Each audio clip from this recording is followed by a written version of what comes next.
a bonfire, and I saw some, dry brush and leaves around, so, I said to move the bonfire somewhere else, and out of nowhere, Smokey Bear shows up and hugs me.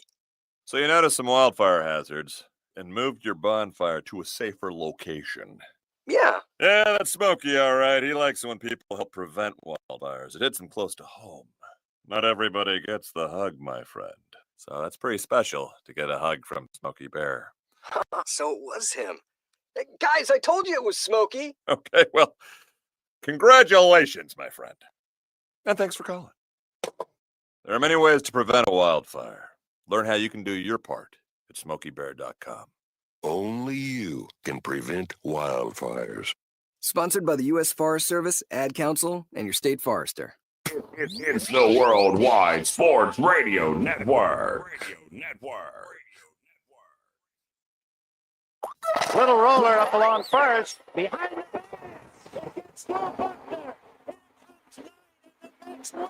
see you, Pittsburgh. Can't wait.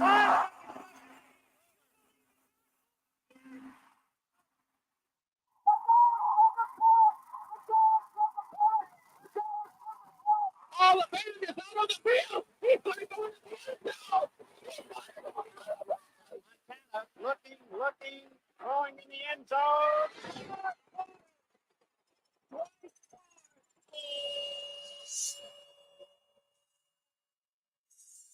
You're tuned into Game On with Josh Silverberg.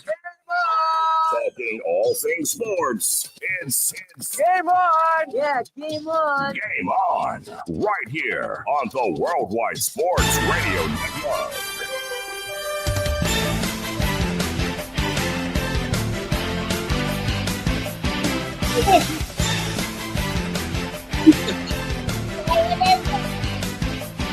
Yes, ladies and gentlemen, we are back. This is Game On Live on the Worldwide Sports Radio Network. Yeah! We're talking about the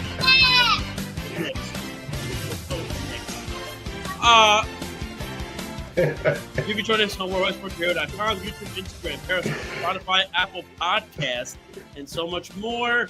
Yes, we had to play that theme because if you didn't see the game on Tuesday, if you didn't see the, of course, my son back again. Say hi to everybody. Hi. There you go. And of course, my father Nelson, he is back tonight, and Speedy Petey on the board as well. Eric's still out, of course, dealing with a family issue. We will update you when he will return, so on and so forth. But of course, sit down his Papa on the screen. How you doing, man? I'm doing great. What's going on? Papa. Hi, honey. What's up? Honey, I'm Caleb. What's your name? Caleb. All right, Oh, my gosh. I'm set. Well, we're going to get into a lot of things today. It's going to be a lot of NBA conversation. We'll also preview about the NFL Week 8, and the World Series begins tomorrow. The Toronto Blue Jays and the Los Angeles Dodgers. We'll get into that. So much more. We will discuss. It's our intro. Well, the intro already happened. First off, didn't you say you want to talk about the Knicks, right? Yeah. Who's your favorite player in the Knicks? Jalen Bronson. Jalen Brunson. Likes Jalen Brunson. Yeah. Daddy likes Josh Hart. Yeah. Yeah. Daddy, remember Jalen Bronson scored last night? He scored a lot. He scored a good amount last night from the free throw line. We will get into the Knicks in a little while. We will discuss that. But of course, the big story that is trending globally right now, worldwide. I mean, I even spoke to my wife about it earlier today, and everything like that, and everything. Oh, Mommy needs you for a minute. Go. Can I see the truck? His mother needs him. Dinner got here. So, big story that happened, of course. The whole thing, and it came out this morning, all the gambling situations that happened. And I know, Dad, we spoke about it. Speedy and I were, right, Speedy? We texted a smidge about it. Yeah. On and off. And I even spoke to my wife about it today. She was shocked. But I guess we really are not that surprised, per se, because if you look, So it's funny. When I got the report and the report happened, I went on YouTube and I looked up Terry Rozier fixed moments. And there was a game when he was on the Heat. I think it was last year or something like that.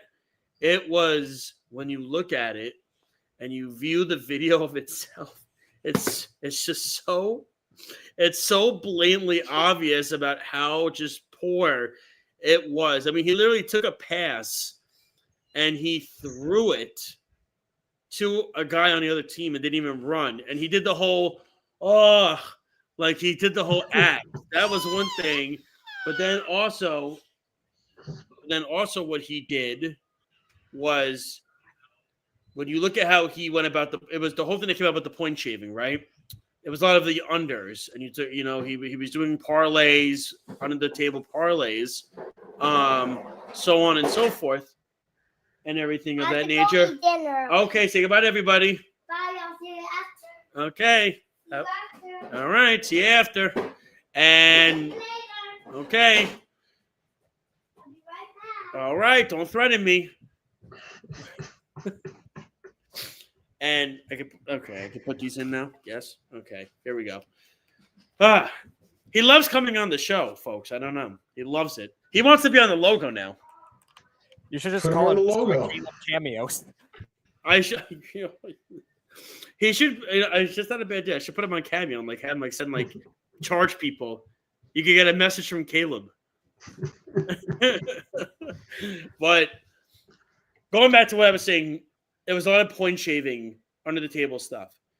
And there was even a game when he was on the Hornets. He had somebody bet an under 10 minutes playing time. And at the 9-minute mark, he came out of that game with a foot issue. Now, the NBA, remember, cleared him 2 years ago. They cleared him of all charges, and now the FBI has gotten a hold of it. Now, do we trust the FBI with a lot of things? No, I still don't trust them about the whole Ohtani thing. I think Ohtani had, the Ohtani stuff was a little sketchy, right? Right. I mean, that's you can't think that a guy stole that much money and you didn't know about it. And then I think what came to fruition was the whole house, right? With the whole houses and everything. He just hangs out with bad people. That's just. But then the Emmanuel Class A thing happened this year, and you go all the way back to the Black Sox scandal, right? With the way back. Well, you don't have to go. There was the big soccer scandal a few years back. There was a whole point. Yeah. I mean, it's not uncommon. Like I've been saying for years, and I know I say it to you all the time. The NFL is definitely a breeding ground for illegal activity. Well, we're talking about the Rams Saints in the NFC Championship years ago when that was a blame pass interference, and blatantly there, everything was sold. Even Pittsburgh, Seattle Super Bowl. Go back to recently. Go back to the Philly Kansas City Super Bowl from a couple of years ago. Go back when they called the pass interference on what was it, on James Bradbury. When it's just all over. It's Pete Rose. He did the thing when he was the manager, but he was betting on other things. It wasn't that specifically, but it really, like you said, and I've been saying it for years. And it's funny. Everybody was saying, "Well, what's the connection with Chauncey Billups and Terry Rozier?" Well, there is no connection. They're two different scandals. The Chauncey Billups one is beyond atrocious. I mean, he was doing illegal poker games with the mob and on people that couldn't afford it. And he was They were cheating. They were cheating during the games. That's what it was. Yep. And he's done.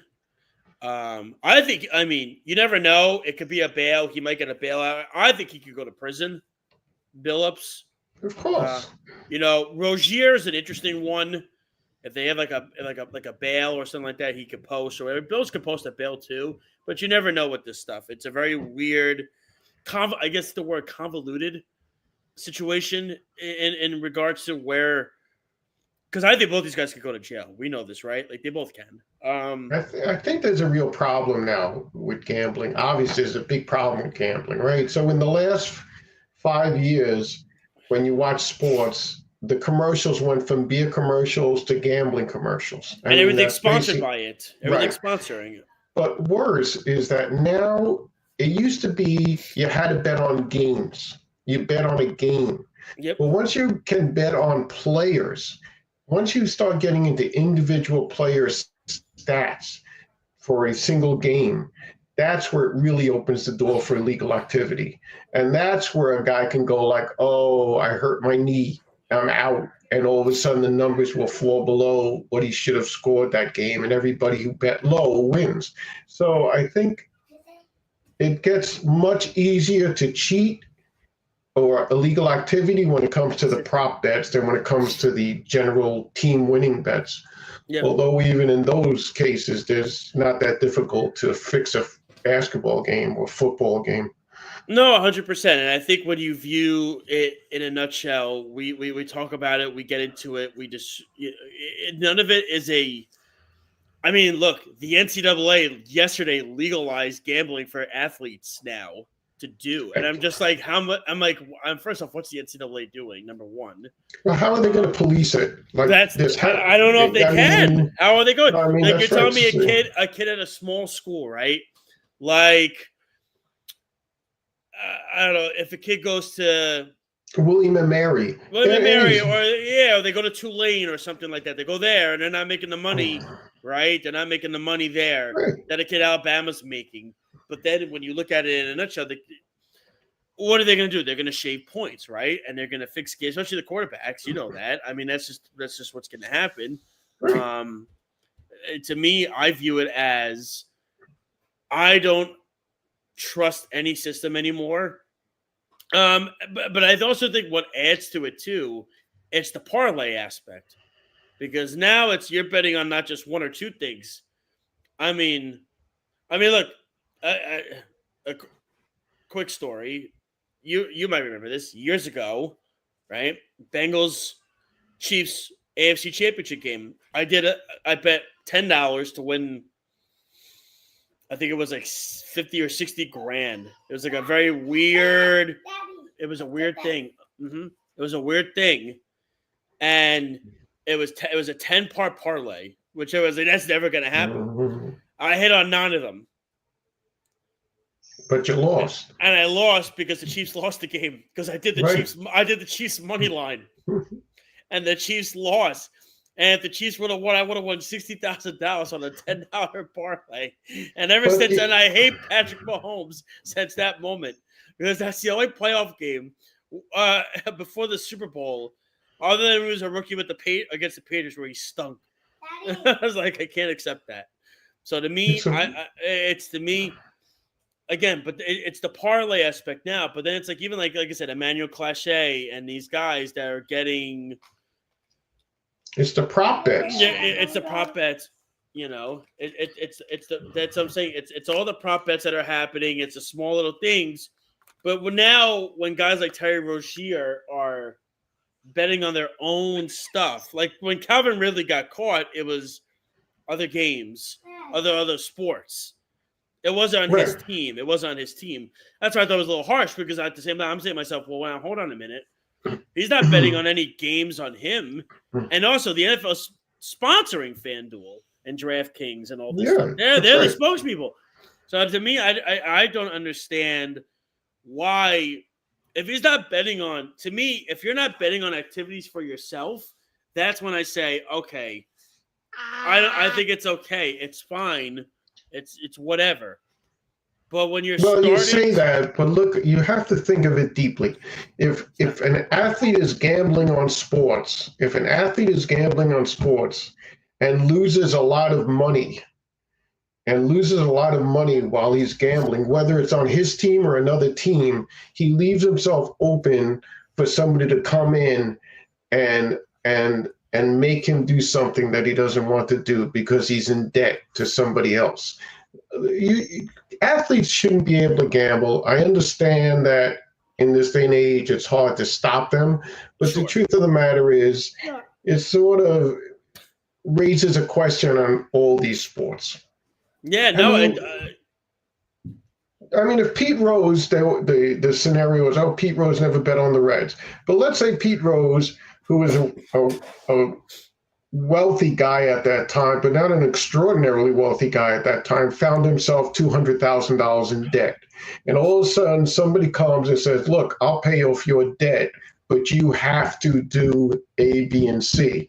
So even though he didn't bet on his team, he leaves himself open to be blackmailed. No. He did bet on his team, but he bet on his team to win. To win. But I'm saying, regardless, if he would have lost all his bets and got himself in financial trouble, he leaves himself open for some guy to walk in and blackmail him to do something that he doesn't want to do.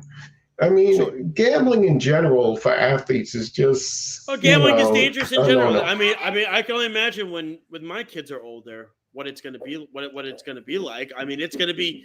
I mean, you're going to get. I mean, look, the Mets are getting their new casino with the Hard Rock. Yes. So I mean, Queens is getting an entire facelift, that whole area. So it's. I mean, that's going to be but the thing is now. That's not just going to be an in-season thing. You could go get. You could go there year-round because it's a hotel, so it's a matter of you're going to see it. I mean, look, I'll tell you this. Like I'm going to Vegas in April for my friend's bachelor party. I can tell you this. There's going to be you're going to see people. I'm going to walk. The thing is, I've been to Vegas for. I go to a casino and I've walked through casinos. I'm just like, it doesn't do it for me. But for some people, you know, if they win it, they get a hit, right? They win once at blackjack. It's like up. And then it's also the lighting in the casinos. You're there till 5 a.m, 6 a.m, or whatever it is that you're doing, and you lose. To me, it's a matter of I view. First off, the biggest thing is this: when my kids are older, I'll tell you this right now. You're going to be able to. I mean, you can do it on your phone. There's going to be something attached to the seats where you just click on it. And it's like you do it right there, go bing, bing, bing, and you do it right there, and it just gets set. You know, you do. I mean, when I went to when American Pharaoh won the Triple Crown. It was I went years ago. Went to Belmont, and it was just you go right up to a machine, you put a bet, and that was when he 2015 won the Triple Crown, American Pharaoh, and you just went to a machine, you placed a bet, and that was it. And now it's like so advanced now that to the point where it's. Like I said, to me, it's every part of this whole thing. And it's crazy because if you go on like CNN or you go on somewhere like that, there's a whole timeline of every game that they found where this was happening. But all you have to do is just look at the Terry Rozier highlights when he was on Miami and he was on Charlotte. I mean, we didn't realize it at the time. We just thought he was having brain farts, and it was, okay, he's a joke. Now you look at it and you go, wow, that is atrocious.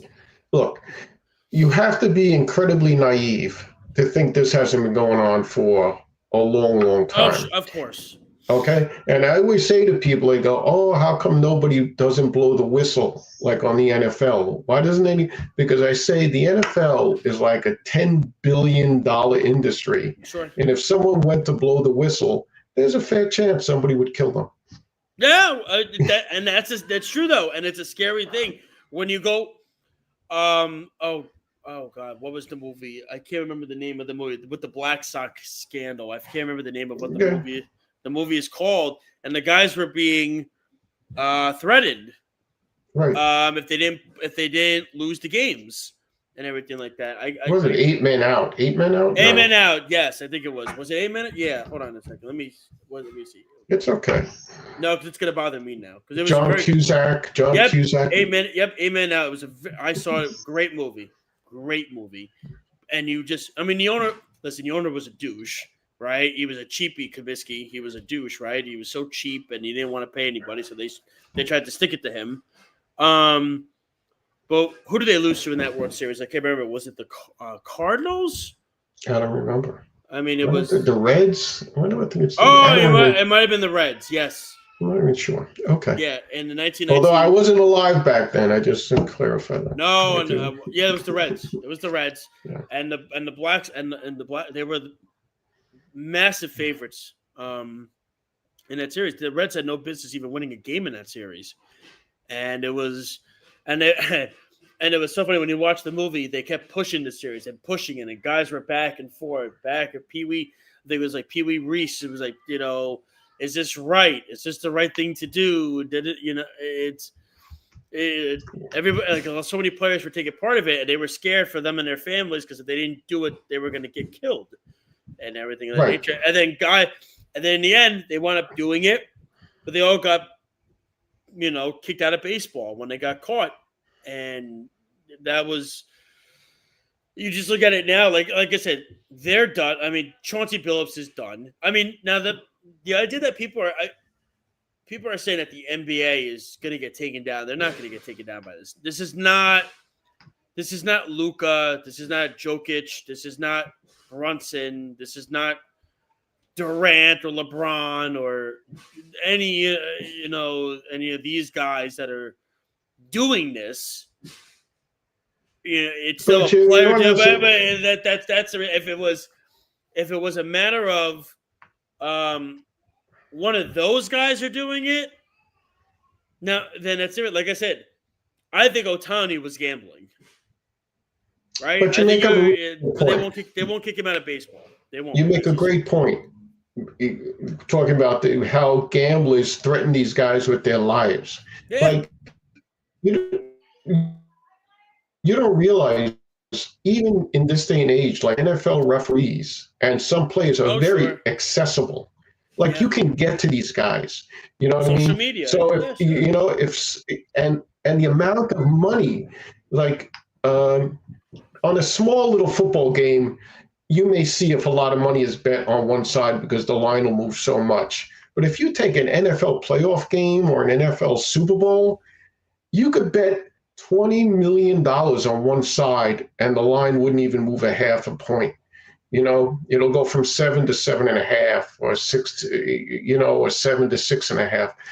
So there's so much money to be made, and these guys are so accessible. An NFL referee is like an accountant in the off season. These guys can just be gotten to. So I really have no faith in any of it. Really quickly before we continue, we do have, and we'll get to the World Series. There is breaking news regarding the Dodgers. One of their top relievers, lefty Alex Vesia, has left the team as he and his wife tend to a very deeply personal matter. Wow. So if he's leaving with the World Series starting, it's something very serious. Clearly, gray hairs are with him, of course, and he's. I'm not trying to be self. I mean, he's so violent. That bullpen is so atrocious for the Dodgers. He's one of their sparks in that bullpen, and they don't have many. He's one of them. I would imagine maybe Tanner Scott might have to get added now. But this is massive for the Dodgers to lose their, especially because some of the, the Blue Jays have they don't have many lefty hitting players, but still though, he's such an integral part of that bullpen. So it's just, that happens. But is Kershaw on the roster? Is Kershaw on the roster to put him? He is. I think he is. He's on the roster, right? Speedy. I think Kershaw's on the roster. I would imagine so, especially if he's probably going to retire at the end of the year. Yeah, but I don't know if they had him on the roster in the. I don't know if he has been. He was on against the Phillies. I know. Well, he was on against the Phillies, and he got. Dave Roberts got killed for that because he left him out there to just get clobbered, and it was a horrible. He didn't pitch in the Milwaukee series. They didn't really need him. The starters. No, I'm just saying. He was on the roster for the NLCS too. Okay. Yeah, man, that's crazy. The Vesia thing. Yeah, it looks like he's still there for the World Series too. Okay. But I'm gonna guess probably my thoughts are. I would guess Alex Vesia is probably. Not Vesia.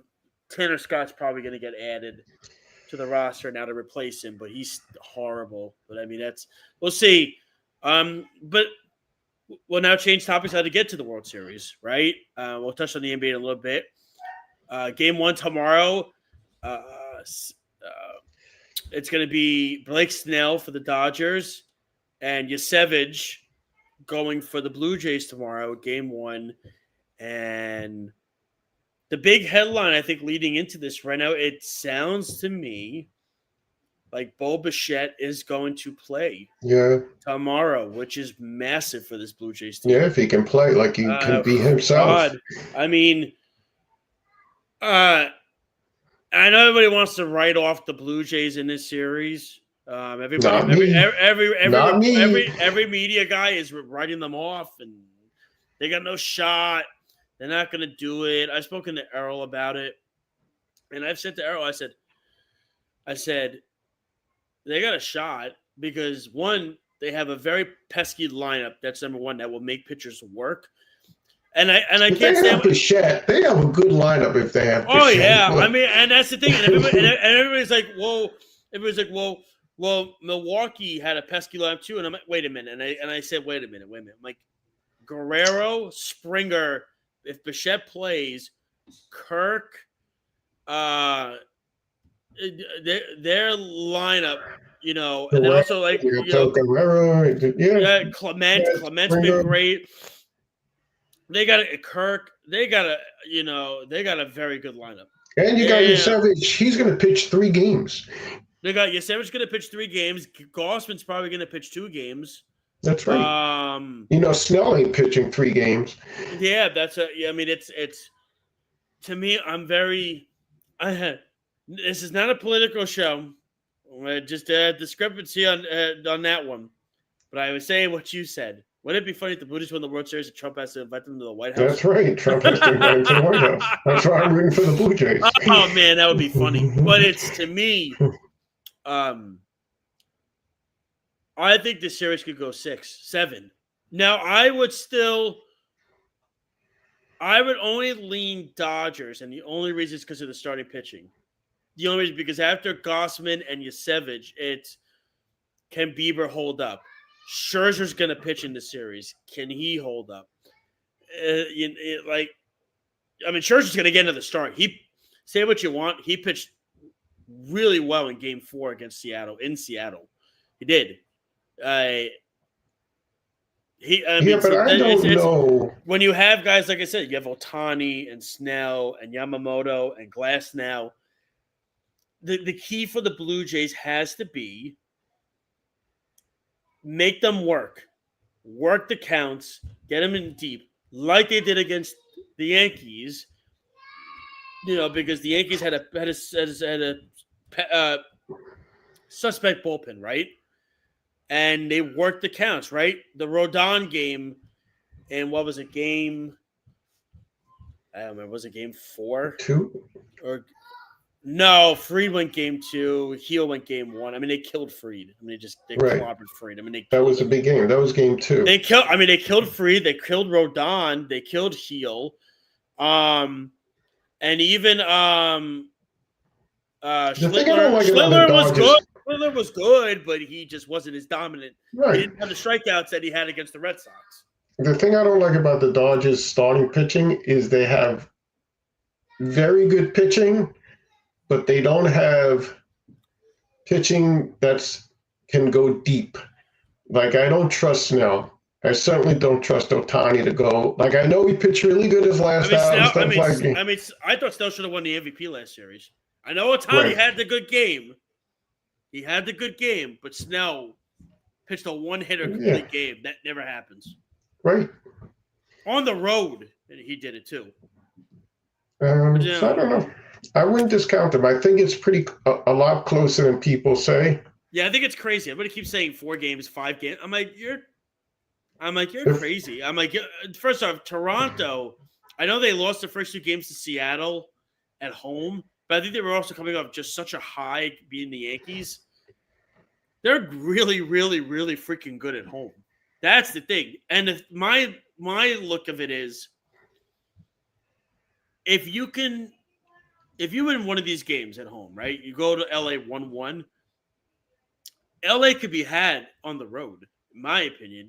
And the truth is, the Dodgers, who they've played in the postseason so far, the Brewers lineup stinks, right? We all knew they were frauds going into this postseason because they didn't have anybody of note that would scare you. And the Reds. And that lineup, they beat the Reds, who are absolutely – listen, they were so happy the Mets didn't get in because the Reds are awful. So they were happy about that. You say that. Who would you rather face, the Reds lineup, or would you rather face the Met lineup? I'm just saying. I agree with you saying. It's apples to oranges. I'm just saying. I trust me. If you don't think they were happy not facing Lindor and Soto and Alonso in the playoffs, they got to face Ellie De La Cruz and Spencer Steer. I think the Dodgers were like, this is great. This is wonderful. And then, I mean, the tough one I would give them was the Phillies. The Phillies, and remember, the Phillies had a good lineup too. The Phillies had them in Game 1, right? And again, what's his name? Thompson. He took out Sanchez way too early, screwed everything up, and the bullpen blew it. And then which I say all the time. My texts are always the same. Why did he take him out? Yeah, and it was also I say that all the time. Why do you take him out? Why take him out? But it's also why we also have to remember Schwarber, Harper, Turner, Castellanos, and Realmuto. None of them hit again for the third year in a row. None of them hit again. I mean, none of them hit again. The difference is the Blue Jays are hitting. The Blue Jays are hitting. But they haven't played baseball in 4 days. Yeah, the Dodgers haven't played baseball in what, 8 days? Yeah, and I think what's impressive is who knows to lose the first 2 games at home, right? Yeah. To lose the first 2 games at home, and then go to Seattle, win the next 2. You lose a tough Game 5, and then go home and then win the next 2. And then to win the Game 7 away was like unbelievable. Yeah, and to win because everybody was like, "Oh God, Seattle won Game 5." Now they've owned Toronto in Toronto. This is it. Seattle's going to do it. And Game 6, Toronto killed them, and then Game 7 was a walk. I mean, Seattle had it. Wilson completely mismanaged that game. I don't know. I still don't know. You can't have I don't remember the relief pitcher's name. Put Wu. He took Wu out. No, he took Wu out, which was fine. That was fine. No, it was not fine. Because Wu. Let me finish. Wu pitched to Springer his first time up, and he made Springer look like a clown. Yeah. He struck him out on 4 pitches. Then he pulls Wu out to face Springer. But he brought in the wrong reliever. But it doesn't matter. He should have let Wu pitch to Springer in the first place. There was no reason to take Wu out of the game in the first place. And I agree with you. I think Wu should have stayed in. But if you are going to take him out, Munoz has been one of the best closers in baseball and had been really good this postseason. If you're going to use Munoz, because again, this goes back to, I don't remember the year, 2013 or 14 in the wild card game when Buck Showalter had what was the reliever's name? The lefty reliever. Speedy might remember his name. The closer. I can't remember his name. Zach Britton. And remember, right? The Orioles had it, 2016.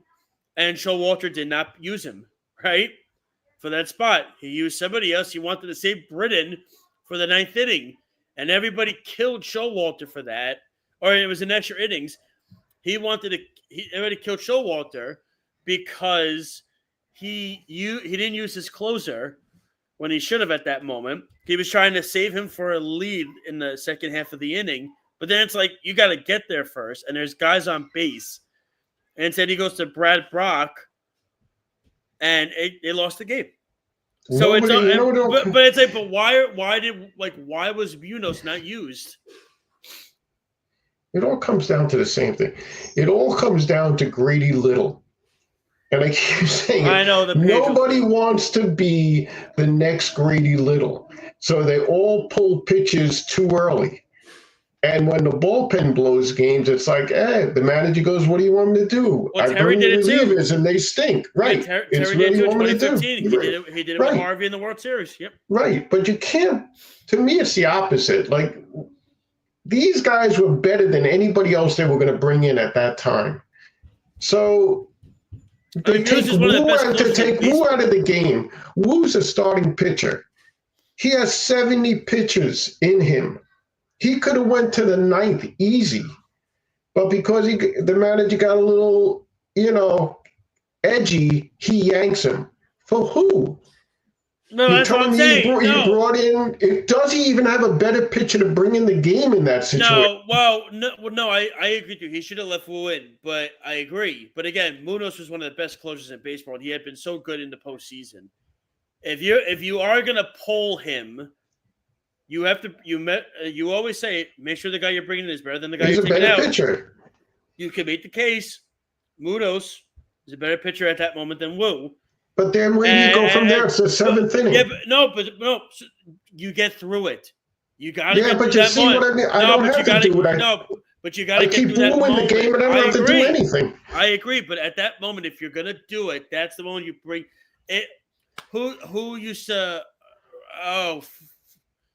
The game I went to, the wild card game against the Padres in 2022, when this game 2, when they took they took DeGrom out, they bring in the bullpen, and some of the guys are struggling, and Showalter goes to Diaz in the 7th inning because he's like, I gotta win this game. I got guys on base. I gotta hold this lead. I mean, I don't care if he faces one, blah, blah, blah, blah. I got to get through this moment and this part of the order. He's one of the best closers in baseball. If you're going to pull him, which again, you shouldn't have done it, but if you are going to do it, I can't remember the guy that he brought in, but he brought in a guy who had a good season, but he's not up to that moment. Munoz is one of the best relievers in baseball. I don't care if you're a closer, 7th, 8th, 9th, doesn't matter. You use them for the highest leverage spot. That's what he is there for. And he didn't use him. And he went to the other guy. And then he gives up the home run. Now it's like, now what are you going to use Munoz for? That's right. Now you're losing. Right. Now they can't even use him at all. If you're going to use him, that's the moment you bring in your closer. I don't care what moment it is, what inning it is. It's the highest of moments you need to use him for. Because the truth of the matter is, if you might get to the 9th inning and you might be losing. Then it's like, well, now I have no need for him now. That's when you use the guy. Like if that was the Mets, that's when I'm using Diaz. That's when I don't care if it's the 6th inning or something. It's the highest of spots to use the guy.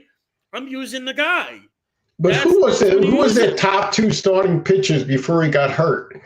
Wasn't Wu one of the best 2 pitchers? He was. But I think the thing was Wu was just coming back from a 2-month injury. I know, but he already pitched once this series. I know. It's not like he wasn't his first. The guy he brought in hasn't pitched in a month. Listen, I'm agreeing with what you were saying. They should have pulled him. But my point is, I'm also doing it in a twofold situation. If you're gonna pull him, which you also could say, okay, fine, you want to pull him now? I'm okay with it.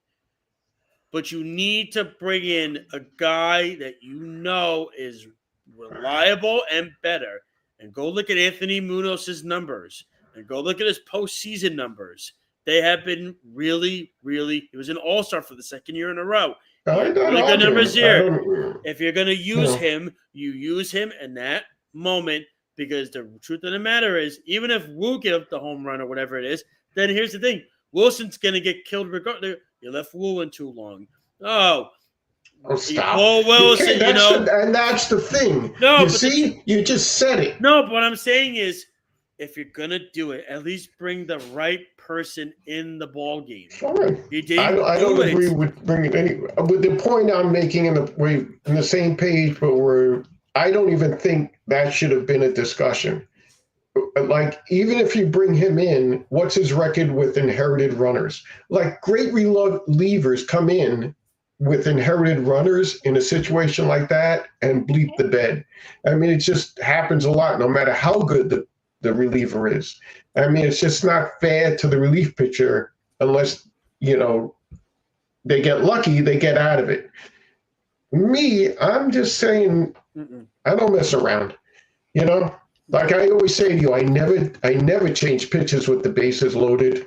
I never bring a reliever in. Well, with of the course, bases because loaded. you're putting them in an impossible situation. Yeah, they have to throw strikes, and middle relievers are not good enough to get batters out when they have to throw strikes. Well, They're who not good did enough that? It was pitchers. in the oh man, who did? I think it was in the wild card series, Yankees Red Sox. Cora did that. He brought. I don't remember who he brought in. He brought somebody in, and it was a disaster because it was like, well, now you're putting this guy in an impossible situation. But even at times, Boone did that. And Boone you get did lucky sometimes. Yeah, it was. I mean, well, Boone did it game 1, Yankees Red Sox, when he took Fried out. Yeah. And he brought the guy in, and it was just he brought in Weaver. Oh yeah, and it was just, and then it was just like, what are you doing? Yeah, you have to be a really, really good pitcher to get batters out with the bases loaded because you have to throw strikes. Yeah. And if you have to throw strikes, you have to have really good stuff to get batters out. Sure. Sometimes you get lucky and they'll, hit like a rocket to the second baseman and get the double play. Yeah, of course. But more times than not, one thing, the ball is most likely going to be hit hard. Oh, yeah. I mean, I'd be the first to tell you, I wouldn't. I mean, Edwin Diaz is probably the best closer in baseball. I wouldn't bring him in with the bases loaded. Yeah. Absolutely. No, hell no.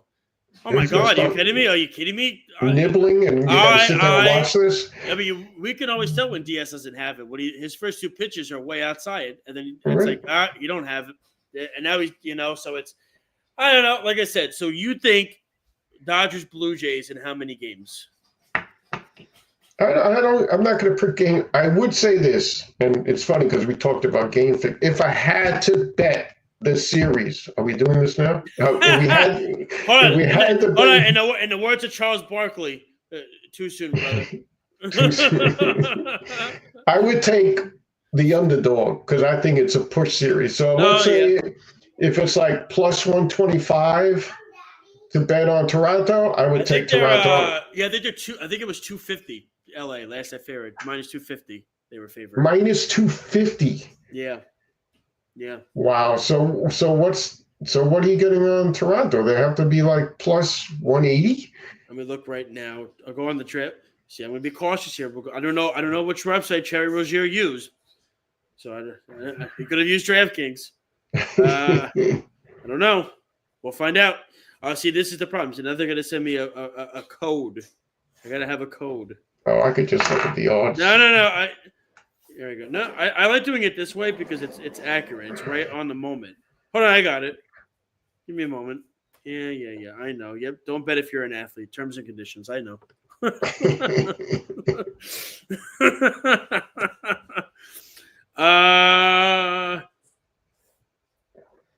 Went down. World Series.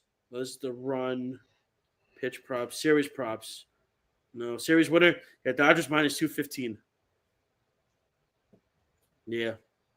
Heavy. That's heavy. That's heavy. Oh, the money line. So I have the money line on ESPN is giving it to me. Dodgers minus 150.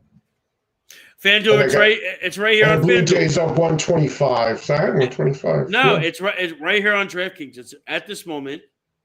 The Dodgers are minus 215 and the Blue Jays are plus 180. I would take the Blue Jays. Are you kidding me? Almost 2-1. Oh yeah. Yeah, man. I think the Blue Jays won more, even though the American League stunk this year. But they come on, they won a very tough division, and twice they fended off when their backs were against the wall. Twice they fended off. They did it in the playoff series against Seattle. They beat good pitchers too. Right, and think about they beat Fried. They beat all the they beat Schlittler. They beat Schlittler. They beat the Seattle rotation. They killed Rodon. They beat the Seattle rotation. Yeah, they're I think the Blue Jays are getting no love. I'm going to take the Blue Jays in this series too.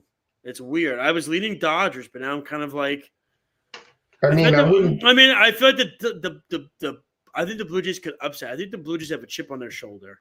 Now, It wouldn't surprise you, of course, if the Dodgers win this series. It don't matter. I mean, it's, and I wouldn't be shocked if the Dodgers won it again next year because the truth is, the Dodgers are gonna do more next year in free agency, and they're gonna do. Wait a minute, did you not hear the Mets move today, and you're still taking the Dodgers? Oh my God, Dick Lovelady, everybody, he's back. Come on, and you're still picking the Dodgers? Oh, I like what Speedy said. He said, "What would Ohtani's agent bet?" Again, Speedy, I'm going to go to it too soon, brother. Don't follow that guy. He lost a lot of money. But yeah, so it's interesting. We'll touch on the NBA really quickly before we get to our Week 8 picks. What a first game, huh? OKC and Houston. I mean, yeah.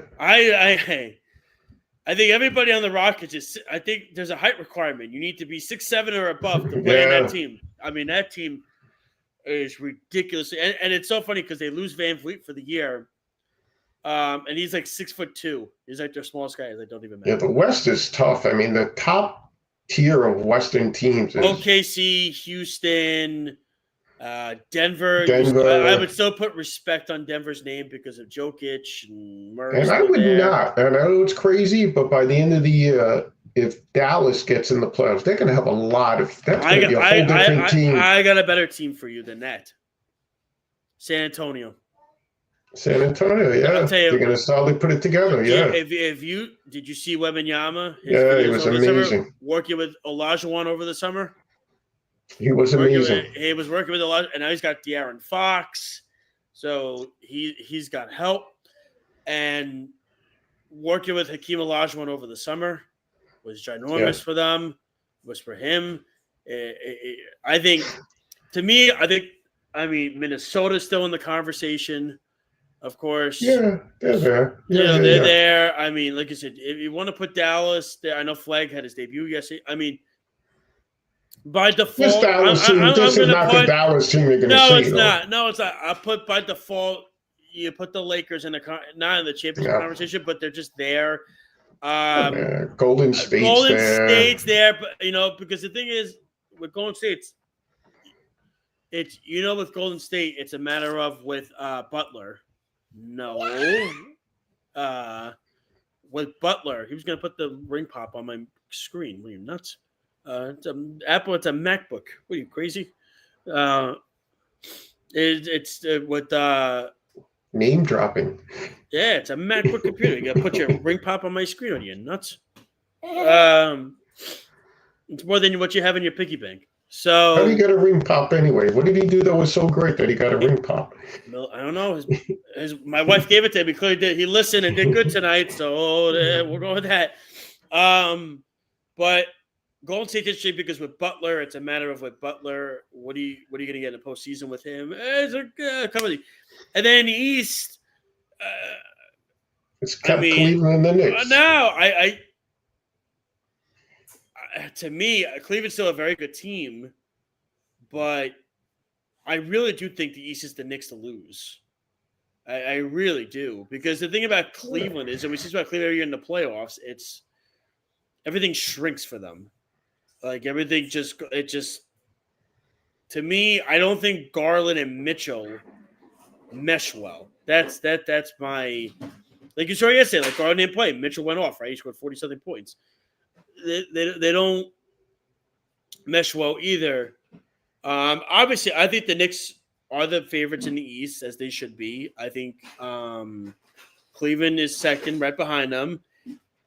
You want to throw Orlando's name in there? I do like the moves they made. I like Boncaro and Wagner and those guys. They got good depth. Well, who knows when these guys are coming back for Boston? What's his name? They're out. No, Tim's out for the year. So he's not coming back, even if they make the playoffs. There's no way he's coming back. I don't think so. And also, they traded everybody too. Don't forget, they traded Porzingis. They traded Holiday. They traded. Yeah, that's true. They traded everybody. I mean, Horford left. They traded the whole team, and then Indiana's they lose Turner. Halliburton's out for the year. I'm not going to put Milwaukee in it, but I think it's the Knicks and the Cavs are the tier one. Right. I think tier two, you could go Orlando, You want to give Atlanta a little bit of props because they got Porzingis now to go with Trae Young. I'm not a Trae Young fan. I think he's overrated, but Kills the Knicks. He does. I guess that's the tier 2. And then I'd say tier T is like tier 3 is like everybody else, right? Like, I mean, Milwaukee, you want to go Charlotte, maybe. I mean, maybe Milwaukee could be in the tier 2 with those teams, but they're not great. And Doc Rivers is their coach, so it doesn't even matter. The talent's in the West right now. That's what it is. Yeah, I think you had all those teams we name dropped, and then East, if it's not the Knicks or the Cavs, it's surprising. I think the Knicks are the favorite, and the Knicks. And again, I know Garland and I forget the center's name that didn't play yesterday either. Speedy would know his name. He didn't play either, and Strus. And then the Knicks didn't have Hart and Robinson play. No, there's another guy that didn't play too for Cleveland yesterday.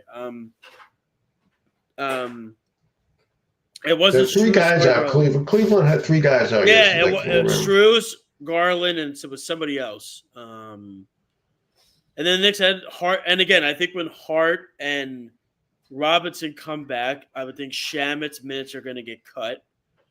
For Hart's. No, they cannot. They need Kolek. And they need Kolek because he runs the floor because they thought Brogdon was going to be the backup point guard.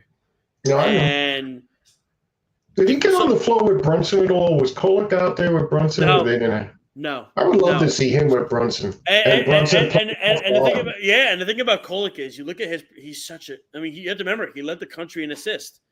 Yeah, that's what I mean. And I understand the summer league and the preseason, oh my goodness, he's regressed. This is horrible, blah, blah, blah, blah, blah.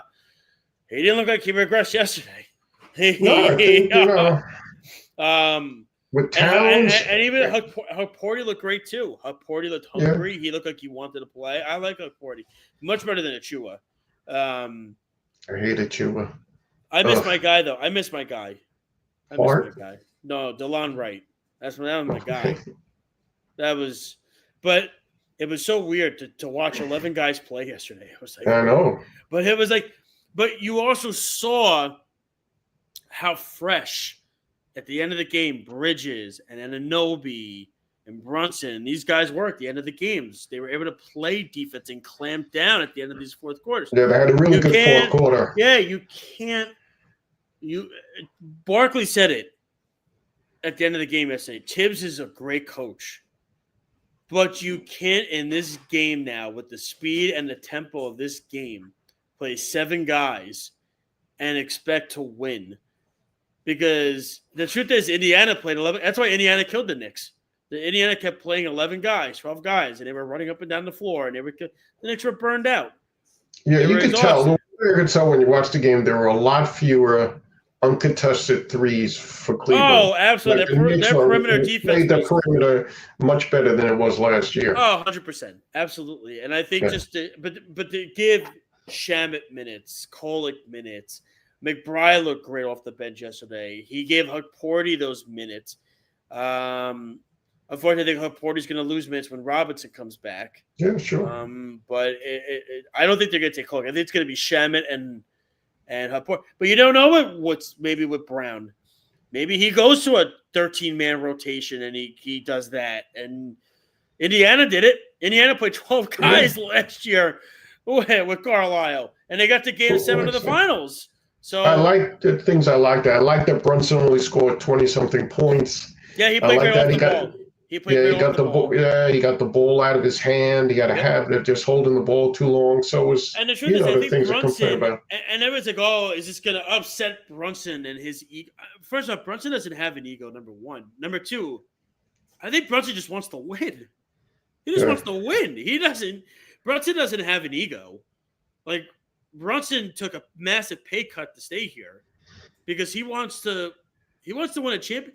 Because here's the thing about Brunson. He knows if he's the captain of the New York Knicks and they win the finals. Daddy, I'm talking about my player. Yeah, we're talking about your player, Jalen Brunson. Yes. Loves Jalen Brunson, this kid. Every time he scored, he'd go, yeah! But it was so funny. if he wins a championship in New York as the captain of the Knicks, yeah. do you know what Free that meals does? the rest I of mean, the- you know what that does?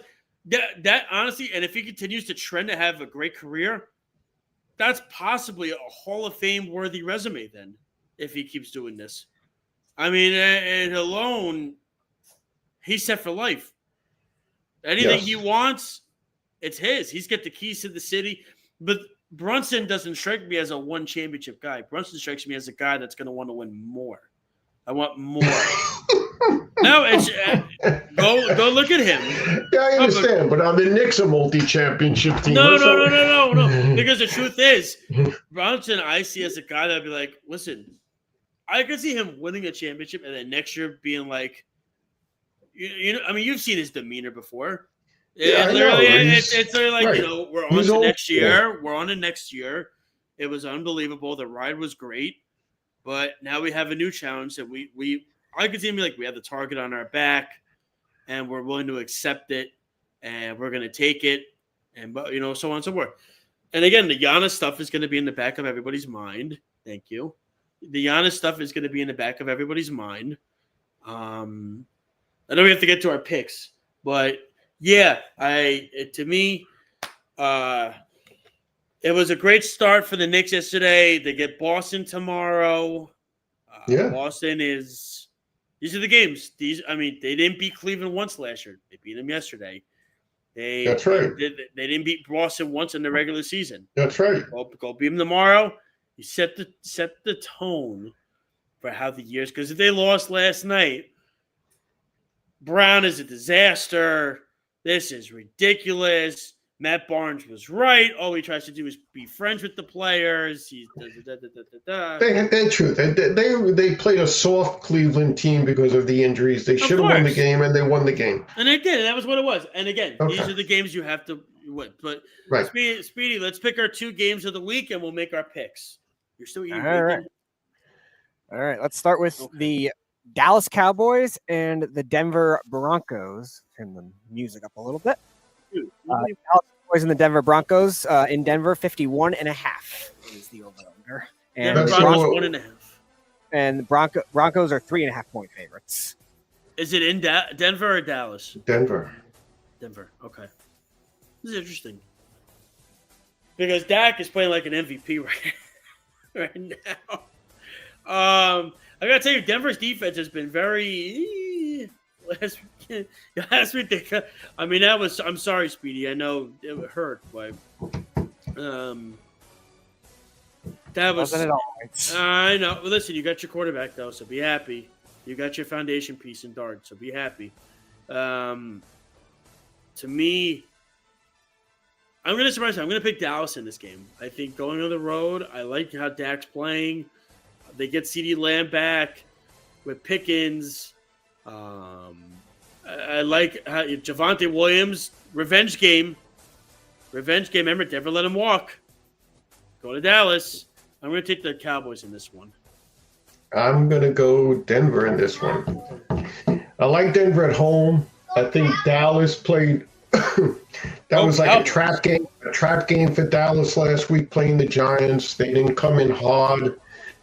I think they just eked out that win against the Giants. Now they're going to play the road game in Denver, which is always a very tough place to play. I'm going Denver, especially receivers. A lot of running, a lot of tied receivers. Denver. All right. One more. All right, and the other one that we'll have to do because we have a Jets fan and a Packers fan on the show, Aaron Rodgers. The Aaron Rodgers game. His first game against. At least he won them a Super Bowl. Yes. You know, it's actually really quickly. It's very funny. It's very funny because what does everybody remember What does everybody remember about the game? It was It wasn't how Rodgers played in that game. It was who was the former Packers linebackers coach who was Mike was it Green or something like that? Yes. Yeah. He went to Clay Matthews. He went to Clay Matthews and he said that because it's time. It is time. And then the next way he sacks and he force strips Roethlisberger. Yeah, That's what I remember. Oh, very Kevin Green. sketchy. Kevin Green. That's who it is. Yeah, the game was getting very sketchy. May he rest in peace, Kevin Green. Yeah. So the Packers are 3-point favorites on the road and 45 on the road or under. Well, Pittsburgh that was a rough one. That was a rough one last week to Cleveland. Cincinnati, excuse me. That was bad. Pittsburgh's defense still scares me. I wish this game was in Green Bay. How is this game not in Green Bay? I mean, come on. How do you not put this game in Green Bay? Really? I know. I mean, I want to know what the fan reaction would be towards him. I'm curious. I'm glad it's not in Green Bay. Yeah. Oh, well, the NFL would have loved it. Is this Sunday Night Football? Yes. Mm-hmm. Well, NBC gets everything now, huh? Just curious. I want to ask, what did the line open at? That's weird. Did they make Green Bay the favorite? Well, they're 3.5. Well, they're not high on Pittsburgh because of the defense. I know, but Green Bay hasn't been playing well. I mean, they're winning, but they beat a Cardinals team with the backup quarterback in the fourth quarter. Joe Flacco almost beat him twice this year. Opened at 3.5, so it hasn't moved really. So it hasn't moved? Okay. All right. I mean, I'll go Green Bay. You want me to? I'll do it. I don't trust. I mean, I don't care. You know. I mean, no, it's not that. I mean, Love is disappointing me. They need to get Reed back. You want to know something funny? I know you. Love is having a tremendous year. He's like has 10 touchdowns, 2 interceptions, but the running offense has been horrible, and they want to be a running team. But Love's is having a really good year. God, I can just see Aaron Rodgers slicing up this defensive secondary. I'm going Pittsburgh. I'm going to go Pittsburgh. All right. Those are our picks for the week. Well, before we get to it, let's talk. What is you're better than that this week, Dad? You didn't have one last, so you got to do something. Okay, I'm going to do one. I want to talk about where we started this whole gambling thing, and I want to see. I'm waiting for statements from the commissioners of these sports and see if any of these guys come out and say anything about the state of gambling and sports in general. And it'll be interesting since ESPN has their own sporting app, right? Actually, the networks have sporting apps and the sports sponsor sporting apps. But I want to see if any of these commissioners have the nerve to actually talk about the integrity of the sports and what they're going to do about this. You think Adam Silver is going to do this? Hello, have you seen? I think something. Have you seen no issue with China and everything like that? Really? You think he's going to? You think Adam Silver's not going to make a statement on this? He's going to make a statement, but it's going to go into the air and fly away.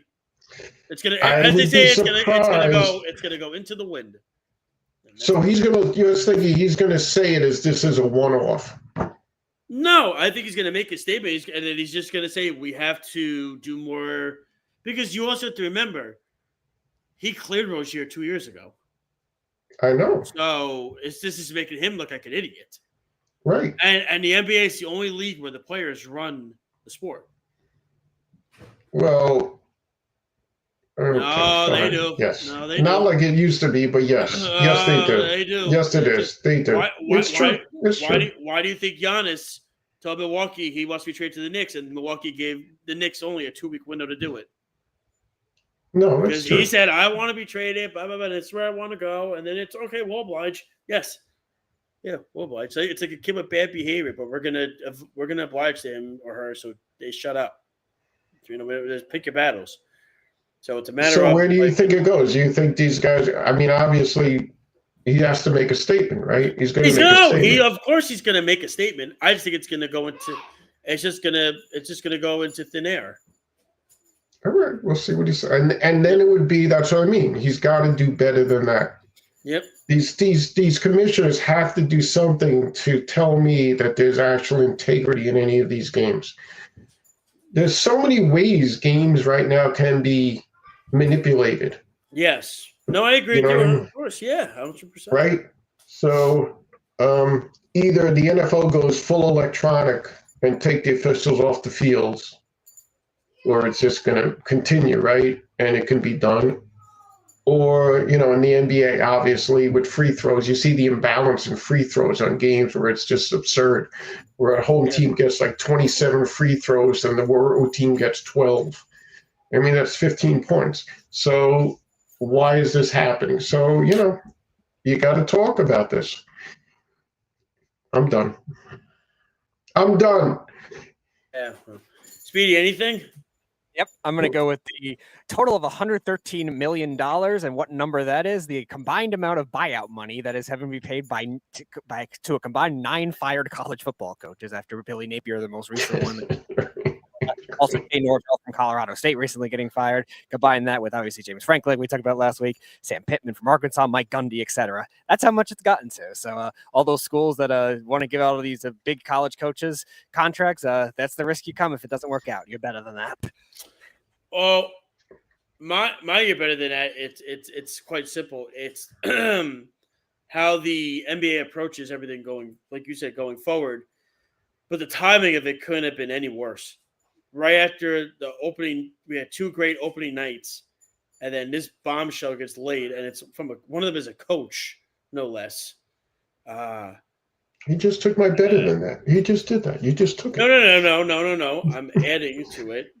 I don't think so, but okay. No, I'm trying. That's number 1. Number 2, it would be for me in regards to the NFL and the way they're also scheduling some of these games. First off, have you seen these 1:00 window games? They're atrocious. They're so bad. They're unwatchable. The product is, if you are going to watch it, it's just an unwatchable product. So to the NFL and your scheduling department, which you could have done better, you're better than that. Well, the NFL 1:00s are all the regionals. It's horrible. It's unwatchable.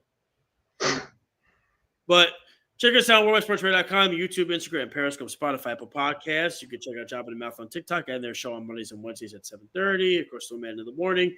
And the Weekend Crunch with their own Speedy on 103.9 FM, the LA News Radio Network. Dad, any last things to say? Thank you so much again. Thanks a lot. Wish Eric the best. Hope he's back soon. Yep. And hopefully he'll back next week. But if not, I'll be here. All right, that's it. Speedy, any last words? I hope Caleb enjoys his ring pop.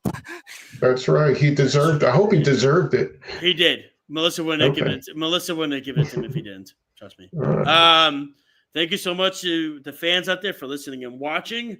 We appreciate it. If you're a Blue Jays or a Dodgers fan, good luck this weekend in the World Series. So on and so forth. Curious, we'll hear more, I'm sure, next week about the NBA and this stuff going on. But until then, we will talk to you next week. Take care, everybody. Have a good rest of your night. Have a great weekend, and we'll talk to you next Thursday. This has been Game On live on the Worldwide Sports Radio Network. For Nelson Silverberg, Speedy Petey, I'm Josh Silverberg. Take care. You're listening to the Worldwide Sports Radio Network.